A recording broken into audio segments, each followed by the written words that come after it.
ഈ ഒരു സംഭവം എന്താണെന്ന് മനസ്സിലായോ? കോഴിക്കോടുള്ളവരാണെങ്കിൽ പെട്ടെന്ന് കത്തും കേട്ടോ. ഇതാണ് കല്ലുമ്മക്കായ നിറച്ചത്. അപ്പോൾ ഇത് ഉണ്ടാക്കണമെങ്കിൽ ആദ്യം തന്നെ നമുക്ക് കല്ലുമ്മക്കായ ക്ലീൻ ചെയ്യണ്ടേ. എന്നാൽ പിന്നെ കല്ലുമ്മക്കായ ക്ലീൻ ചെയ്യുന്ന വീഡിയോ തന്നെ ആയിക്കോട്ടെ എന്ന് വിചാരിച്ചു. അപ്പോൾ ഇതാ ഇവിടെ കുറേ കല്ലുമ്മക്കായ കിട്ടിയിട്ടുണ്ട്.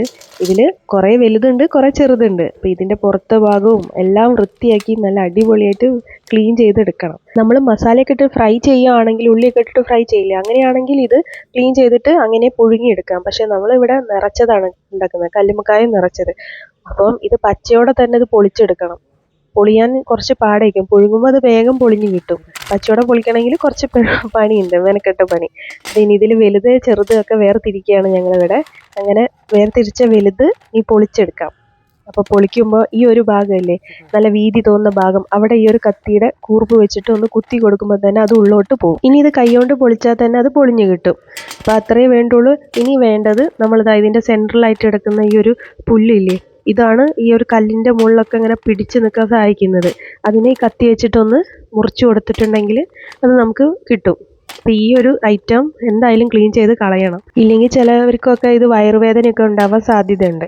ഇനി ഇതാ ഇതിൻ്റെ സെൻറ്റർ പാർട്ടിൽ നിന്ന് ഒരു സംഭവം പൊളിച്ചെടുക്കാൻ പറ്റും. ഇതാ കണ്ടില്ലേ, ഇതാ ഈ ഒരു ഐറ്റവും കൂടെ എടുത്ത് കളയാം. ഇതാ കണ്ടോ, ഒന്നുകൂടെ ഞാൻ കാണിച്ചു തരാം. അപ്പോൾ ഇതാ ഈ ഒരു വീതിയുള്ള ഭാഗമില്ലേ, അവിടെ കത്തി വെച്ചിട്ട് ഒന്ന് കുത്തുമ്പം മറ്റേ സൈഡ് കുത്താൻ കുറച്ച് പാടായിരിക്കും. ചെറിയൊരു മെലിഞ്ഞൊരു ഭാഗമാണ്. ഇവിടെയാകുമ്പോൾ നമുക്ക് വേഗം അത് പൊളിച്ചെടുക്കാൻ പറ്റുന്നൊരു ഭാഗമാണ്. ഇവിടെ കുത്തുമ്പോൾ തന്നെ വേഗം അകത്തേക്ക് പോയിക്കോളും. ഇനി ഇതിനൊന്ന് മുറിച്ച് കൊടുക്കുമ്പോൾ തന്നെ അത് രണ്ട് ഭാഗമായിട്ട് പൊളിച്ച് കിട്ടി. അപ്പോൾ ഇതിൽ ആ ഒരു പുല്ല് പോലത്തെ സാധനം ഇല്ല കേട്ടോ, ചിലതിൽ മാത്രമേ ഉണ്ടാവുള്ളൂ. അപ്പം നമ്മൾ നോക്കി അത് കറക്റ്റ് ഉണ്ടെങ്കിൽ കട്ട് ചെയ്ത് കളയാം. ഇതാ ഈ സെൻറ്റർ പോർഷനിൽ ഈ ഒരു നാര് പോലത്തെ സാധനമില്ലേ, അതിനെ അങ്ങോട്ട് എടുത്ത് കളയാം.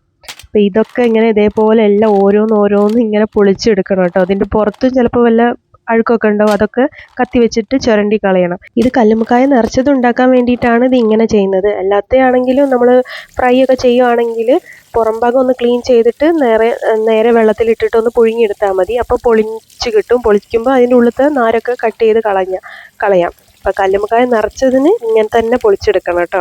അപ്പോൾ കല്ലുമ്മക്കായുടെ റെസിപ്പി ഞാൻ ഇട്ടിട്ടുണ്ട്. നിങ്ങൾക്ക് കല്ലുമ്മക്കായ നിറച്ചത് ഇഷ്ടമാണെങ്കിൽ, അതേപോലെ തന്നെ കല്ലുമ്മക്കായ നിറച്ച് കഴിക്കാത്തവരും ഉണ്ടെങ്കിൽ ഞാൻ ലോങ് വീഡിയോ ഇട്ടിട്ടുണ്ട്, ഒന്ന് പോയി കണ്ടു നോക്കണം കേട്ടോ. എന്നിട്ട് ഇതേപോലെ ഒന്ന് ട്രൈ ചെയ്ത് നോക്കണം.